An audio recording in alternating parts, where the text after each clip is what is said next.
복되고 거룩한 날 하나님께서 주신 말씀은 출애굽기 20장 18절로 20절까지의 말씀입니다. 같이 합독하시겠습니다. 시작. 뭇 백성이 우레와 번개와 나팔 소리와 산의 연기를 본지라 그들이 볼 때 떨며 멀리 서서 모세에게 이르되 당신이 우리에게 말씀하소서 우리가 들으리이다. 하나님이 우리에게 말씀하시지 말게 하소서 우리가 죽을까 하나이다. 모세가 백성에게 이르되 두려워 말라. 하나님이 강림하심은 너희를 시험하고 너희로 경외하여 범죄치 않게 하려 하심이니라. 아멘.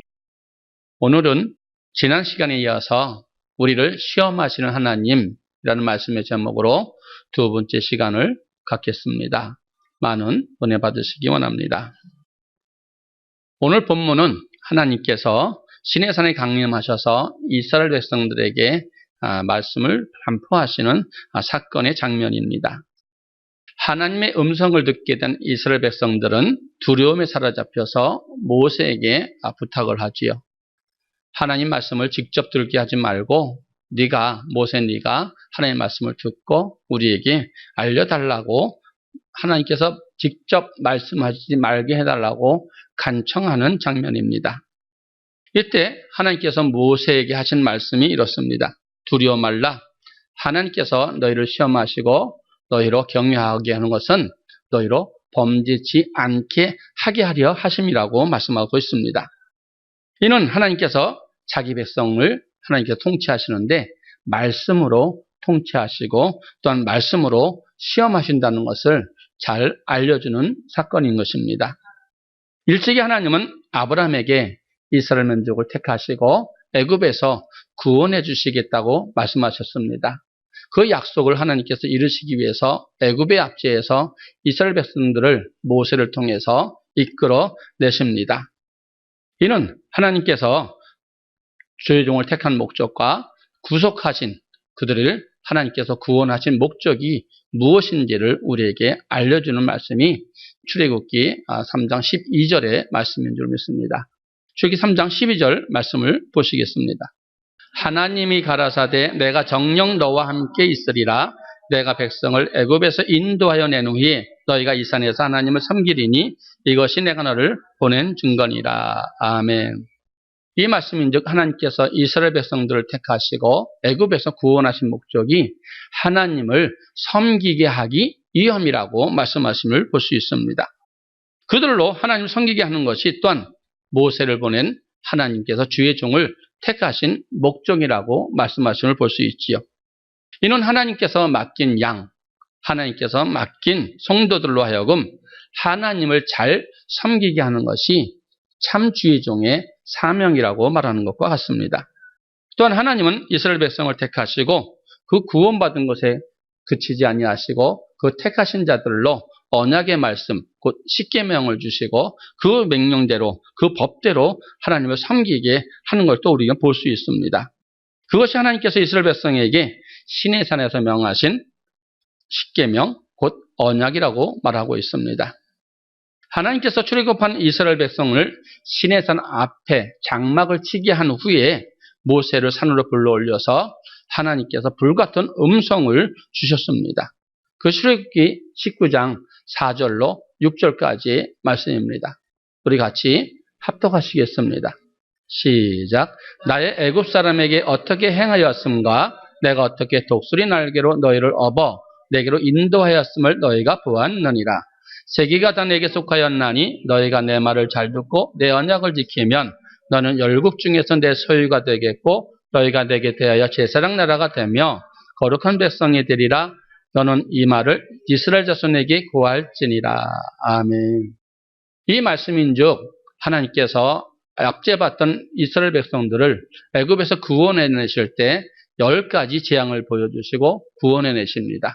이는 상천하지에 여호와 외에는 신이 없다는 것을 말씀해 주시는 것이고 세계가 다 내게 속하였다는 말씀과 같이 너희가 내 말을 잘 듣고 나를 청종하면은 내 소유가 되겠고 제사장 나라가 되며 거룩한 백성이 되리라고 하나님께서 말씀하시는 것입니다. 이 말씀을 모세에게 주시고 모세로 하여금 이스라엘 백성들에게 전하라고 말하는 것입니다. 모세는 하나님의 명령대로 그 모든 말씀을 백성들에게 전하였으며 이때 이스라엘 백성들은 하나님의 말씀대로 그 모든 명하신 대로 우리가 행하겠다 하고 응답하였습니다.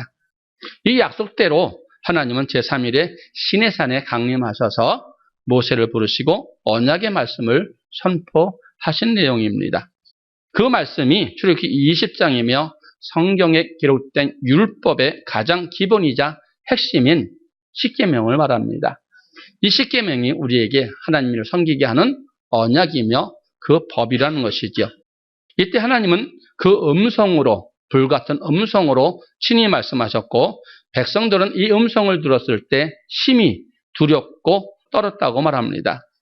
다시 하나님의 음성을 들으면 죽을 것 같은 그런 심정으로 말씀을 들었다고 말씀하고 있지요. 이는 죽을 것 같을 정도로 하나님 말씀에 위엄과 권세가 있었다는 말씀과 같습니다. 이것을 예수님께서 말씀하셨을 때에 우리에게 어떻게 말씀하시는가를 또 대변해 주시는 말씀이 있습니다. 마태복음 5장에 7장에 보면 예수님께서 우리에게 말씀하시는 산상수훈의 말씀입니다. 예수님께서 무리를 보시고 산에 올라가 앉으시니 제자들이 나오니라 입을 열어 가르사대 하면서 산상수훈의 말씀을 하시지요. 그러면서 마태복음 5장 3절로 12절까지 우리에게 팔복을 말씀하십니다. 이어서 5장 13절 16절에서 너희는 세상의 빛이다. 너희는 세상의 소금이다. 너희 착한 행실로 하나님의 아버지께 영광을 돌리라고 우리에게 가르치십니다. 그리고 마태복음 5장 20절부터 7장 12절까지는 구약의 율법에 더해진 프레디언 법, 예수님께서 더한 산상수훈의 율법을 우리에게 말씀하시면서 생명으로 인도하는 문, 곧 좁은 문으로 돌아가라고 우리에게 말씀하심을 볼 수 있습니다. 그리고 마태복음 7장 21절 이하에 나더러 주여 주여 하는 자마다 다 천국에 들어갈 것이 아니요 다만 하늘에 계신 내 아버지 뜻대로 행하는 자가 들어간다고 말씀하십니다.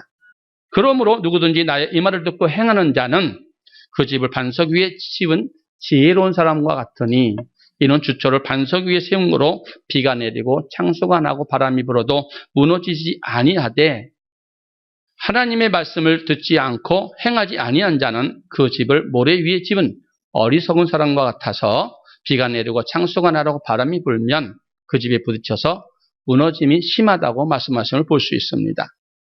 이와 같은 예수님께서 산상수훈의 말씀을 마침에 그들이 그 예수님께서 가르치심을 보고 심히 놀랐다고 말씀하시는 이유가 있습니다. 그 이유를 마태복음 7장 28절로 29절에 말씀해 계심을 볼 수 있습니다. 예수께서 이 말씀을 마치심에 무리들이 그 가르치심에 놀래니 이는 그 가르치심은 것이 권세 있는 자와 같고 저희 서기관들과 같이 아니함일러라. 아멘. 예수께서 말씀을 마치심에 그 말씀이 권세 있는 자와 같이 능력 있는 자의 말씀이므로 그들이 놀랐다고 말하는 걸 볼 수 있습니다. 요한복음 12장 48절에 50절 보니까 예수님께서 그 말씀하신 권세가 있는 것을 우리에게 설명하시는 것이 그 말씀에는 심판이 있기 때문이라고 우리에게 말씀하십니다. 요한복음 12장 48절로 50절까지 말씀을 우리 같이 합독해 보시겠습니다. 나를 저버리고 내 말을 받지 아니한 자를 심판할 리가 있으니 곧 나의 한 그 말이 마지막 날에 저를 심판하리라. 내가 내 자유로 말한 것이 아니요 나를 보내신 아버지께서 나의 말할 것과 이룰 것을 친히 명령하여 주셨으니 나는 그의 명령이 영생인 줄 아노라. 그러므로 나의 이루는 것은 내 아버지께서 내게 말씀하신 그대로 이루노라 하시니라. 아멘. 예수님께서는 하나님과 본체이셨지만 결코 자기 스스로 자의로 말하지 아니하시고 오직 하나님께서 알려주신 심판의 말씀만을 명령으로 받고 그 명령이 영생인 줄 알고 그 말씀만 선포하셨다고 하십니다. 그러면 예수님의 가르침은 권세가 있었으며 듣는 이들이 놀랬다는 것이지요. 우리 또한 하나님의 말씀이 선포될 때 두렵고 떨림으로 말씀을 받아야 될 것은 명령에는 반드시 심판이 있기 때문에 그렇습니다. 반드시 심판은 영생을 가는 길이요. 반드시 그 말씀은 명령이기 때문에 우리는 반드시 두렵고 떨리는 그 권세의 말로 들어야 된다고 말하는 것입니다. 그런데 많은 사람들이 하나님을 사랑의 하나님으로 믿고 하나님 앞에 잘못된 것은 절대 없다고, 절대 잘못된 생각을 하지 않고 있는 것입니다. 많은 사람들이 하나님을 사랑의 하나님으로만 생각한다는 말씀입니다. 이것은 절대 잘못된 생각이라고 우리는 알고 있습니다. 물론 하나님은 독생자 예수 그리스도를 우리를 위해서 십자가에 죽으시기까지 놓으셨습니다. 우리를 사랑하신 하나님의 사랑입니다. 하지만 하나님은 언약의 말씀에 대해서는 질투하시는 하나님이시며 반드시 행한 대로 갚아주시고 심은 대로 나게 하시는 하나님이신 줄 믿습니다. 그래서 우리는 하나님 말씀에 죽기까지 복종하신 예수님에 대하여 사도 바울이 빌립보서 2장 5절로 8절까지 이렇게 말씀하심을 볼 수 있습니다. 우리도 그 신앙을 본받아야 된다는 말씀이죠. 빌립보서 2장 5절로 8절까지의 말씀을 우리 같이 합독하시겠습니다. 시작. 너희 안에 이 마음을 품으라. 곧 그리스도 예수의 마음이니 그는 근본 하나님의 본체시나 하나님과 동등됨을 취할 것으로 여기지 아니하시고 오히려 자기를 비워 종의 형체를 가져 사람들과 같이 되었고 사람의 모양으로 나타나셨음에 자기를 낮추고 죽기까지 복종하셨으니 곧 십자가에 죽으심이라. 아멘. 자기를 비워 종의 형체를 가져 죽기까지 복종하셨으니, 이 말은 주의 종은 반드시 주인의 말에 아니오가 없고 오직 예, 복종만 있다는 말씀과 같습니다.